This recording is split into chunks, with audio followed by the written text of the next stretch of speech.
जय श्री कृष्णा, राधे राधे। आप सब कैसे हैं? मेरे लड्डू गोपाल चैनल में आप सबका स्वागत है। आज मैं आप सबको अनंत चतुर्दशी व्रत कथा सुनाने वाली हूँ। तो कथा पढ़ने से पहले हाथ में तिल, अक्षत या फिर पुष्प लेकर कथा पढ़नी चाहिए।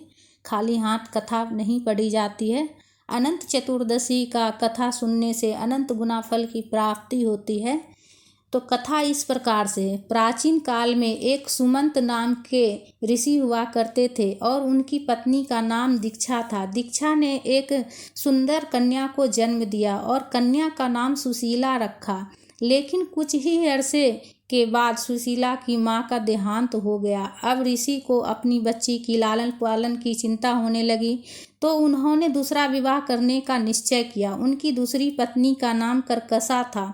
वह अपने नाम के तरह ही स्वभाव की भी कर्कश थी। जैसे तैसे प्रभु की कृपा से सुशीला बड़ी होने लगी और वो दिन आ ही गया जब ऋषि सुमंत को सुशीला की विवाह की चिंता सताने लगी।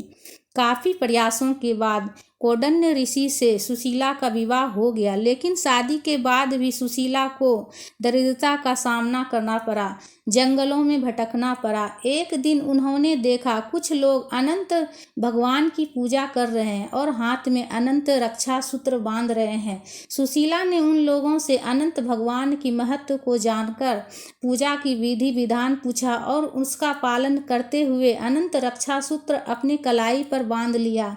देखते ही देखते उनके दिन फिरने लगे और दिन फिरने के बाद कौंडिन्य ऋषि में अहंकार आ गया कि ये सब उन्होंने अपनी मेहनत से कमाया है। और अगले वर्ष अनंत भगवान की धन्यवाद करने के लिए सुशीला ने उनका व्रत पूजन करके रक्षा सूत्र अपनी कलाई पर बांधकर घर पहुंची। तो कौंडिन्य ऋषि ने उस रक्षा सूत्र के बारे में पूछा तो सुशीला ने खुशी खुशी बताया, ये अनंत भगवान की रक्षा सूत्र है, इसे बांधने से ही हमारे दिन फिर गए हैं।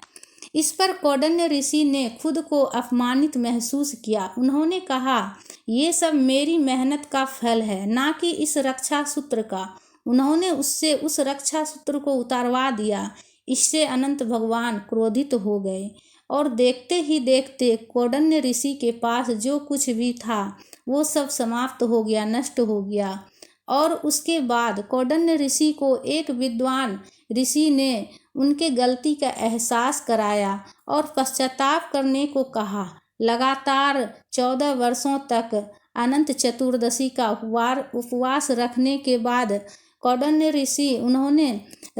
बाद उन्होंने भगवान श्री हरि को प्रसन्न किया और फिर से सुशीला और कौंडिन्य ऋषि फिर से सुखपूर्वक रहने लगे।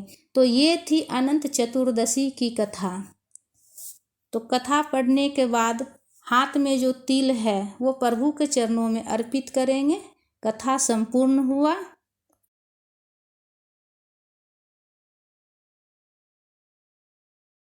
प्रेम से बोलो विष्णु भगवान की जय।